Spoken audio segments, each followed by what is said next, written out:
Pressure apply, Arby's fries, how some niggas a curl. You hate living, why you predicting the end of the world? Could give two fucks about what you say. I'll give you doomsday, leave you pussy stuck stupid like super glue in your douchebag. So refrain from my lane, my brain can induce vomit. Remain tame for I strangle you with a used condom.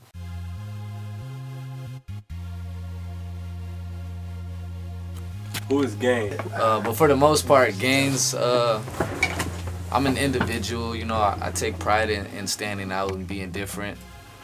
You know, I'm a player, but at heart, I'm like a one-woman guy.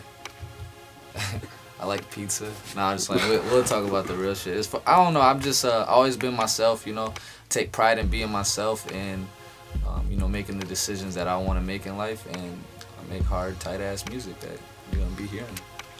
So that's Gains. What does Gains want out of life, and how does music tie into that? You know, as far as life, I just want, I like to keep it simple, you know, I don't want too much, but I do want a lot.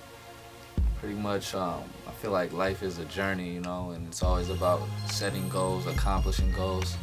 It's kind of a game, you know, in a sense, you know, how I, you know, perceive it, but, you know, it's a serious game. That's just how I put it. Most people might not feel that way. But, you know, I just want to, you know, take care of my family for the most part and do what I love, which is music and expressing myself and being heard. You know, and that's how music ties into that.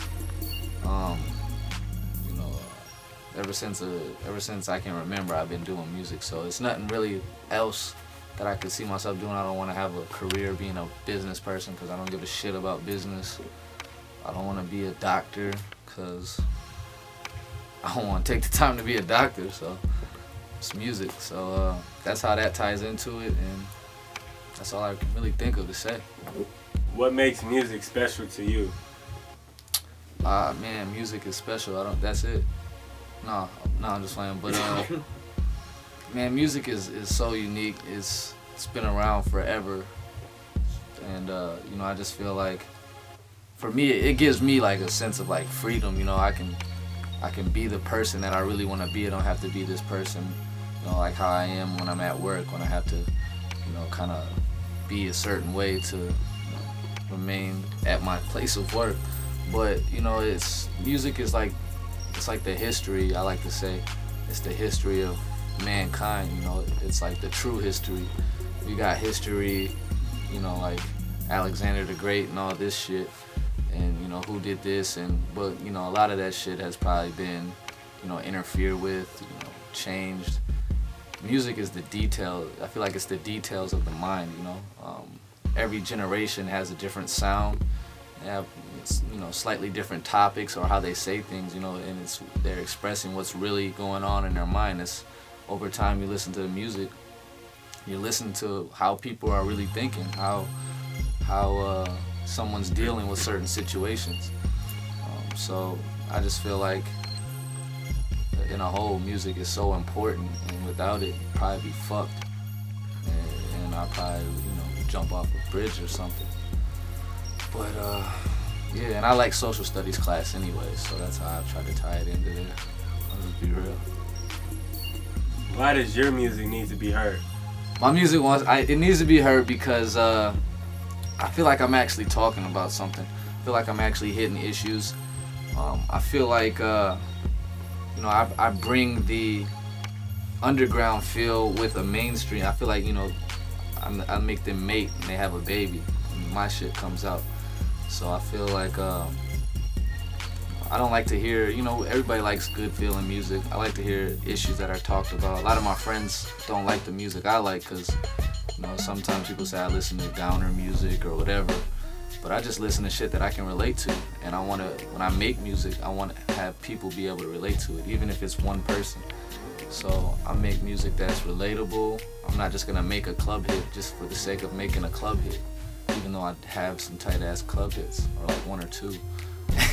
And you know, it's just, you know, I'm me, man. You're not gonna get some false shit. You're not gonna get somebody trying to just be in the limelight. I'm making music for the actual sake and love of music, and you know, I'm not worried about my image. It's about the music, but my image is tight. Next question. What's next for Gaines? Man, well, it's been a year since I released my last mixtape / album project, whatever, Purple. There's a lot of hard work that went into that. And it's been almost a full year. It'll be a full year at the end of next month. And we are dropping a new album called The Nightcrawler. And that's been a long process. It was supposed to come out in May and whatever. It's been expensive, working with the real engineers and trying to make shit professional quality so that you guys can enjoy it at its highest point. But that's what's coming out. I had a lot of help working on it. It's definitely a step up from my last project. I got a lot of more live instruments on there now. My guy Aaron Willie from Beautiful Trigger. We got a live song on there. He's got a guitar solo in a couple of songs. And this album is pretty much really it's a lot more guitar driven, and then we got a spin-off like futuristic type thing we got going on there as well. And so what's next is pretty much the story or the chapter of my life from the last year. It's a lot of ups and downs. I've experienced things I haven't experienced, so you'll hear about that. And it's darker as well. I was at a dark spot, and it's pretty much a story of me fighting through that and becoming enlightened in some senses. So that's what we've been working on. Daywalker, he made a couple tracks on there for me. He made majority of the last album.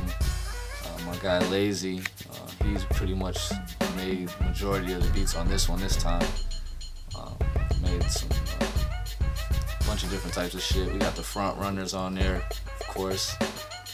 And then we got a Grammy-winning producer on there, Rocky. Works with DJ Khalil. He's been doing work with everybody. He's made a track on there called Mutant.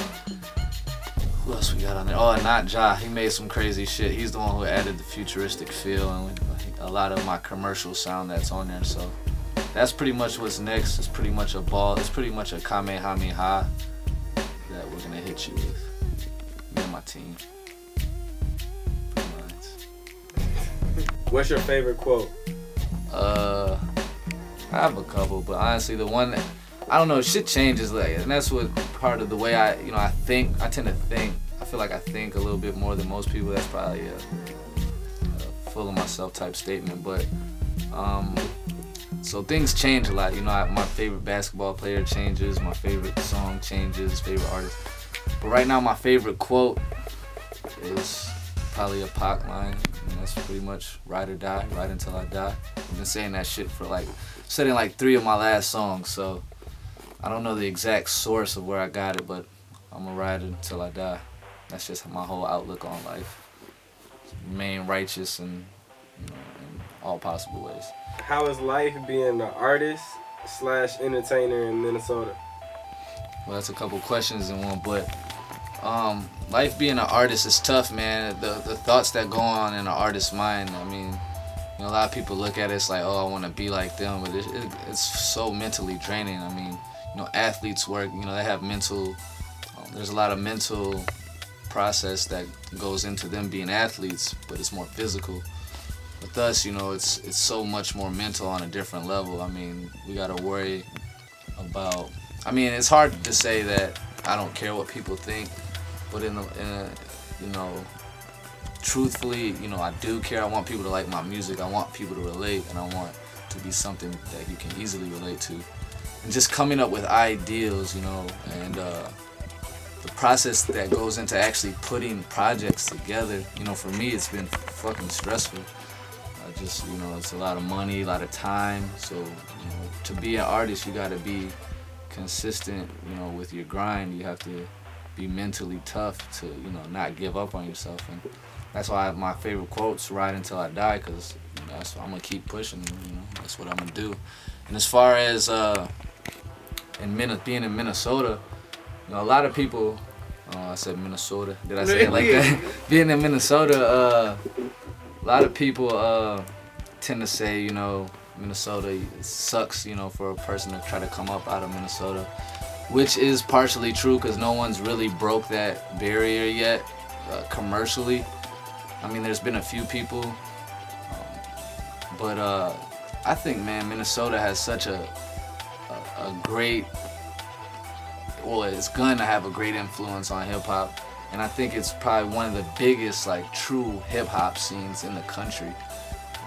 A lot of people haven't got a chance to experience it, but a lot of artists that, you know, that are out here, you know, like Brother Ali, PLS, a lot of the Rhymesayers cats, and they're talking about real issues. They're, you know, you got a lot of political rappers that come from here, I feel like, and once we do get through that, you know, that barrier, we're gonna be game changers. We're gonna change the game, and pretty much, you know, a lot of people say that, you know, we don't really fuck with each other, and that is true in a sense. You know, I've experienced that, but you know, I'm one of them cats, you know, working on changing it. I fuck with everybody.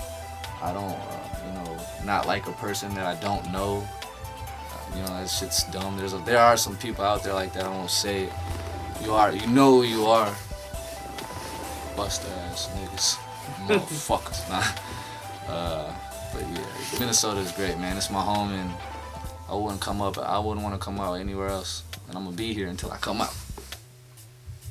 Next question. Is there anything that you feel you need to say to the people watching this video, the listeners out there, the people that maybe haven't heard your music yet? Yeah, let's say that I might be your stepfather. No, I don't know. As far as what I want to say, you know, look out for games. You know, look out for real motherfuckers taking over. As far as I want to, you know, give shouts out to everybody that I worked with. Front runners for sure. Casey behind the camera. I want to give shout out to, Brand New as well. One of the realer cats in the game. My whole team. Oh yeah, good shot at D-Rider. He's a huge part behind the team that I do. You know, that's Daywalker. We do a lot of, as far as me and D-Rider, we kind of like really bounce a lot of ideas off each other, and we've kind of helped each other grow lyrically since high school. And Lazy, he's been helping, you know, he's a huge part of the movement that we have here. And then, like I said the front runners already. Engineer Joe, I don't know if you got him already, but yeah, look out for us, man, because we're probably better than a lot of you. Any last words you'd like to say? Okay. Other than, you know, I've been specifically chosen by God to deliver these words to you. Gains, free minds.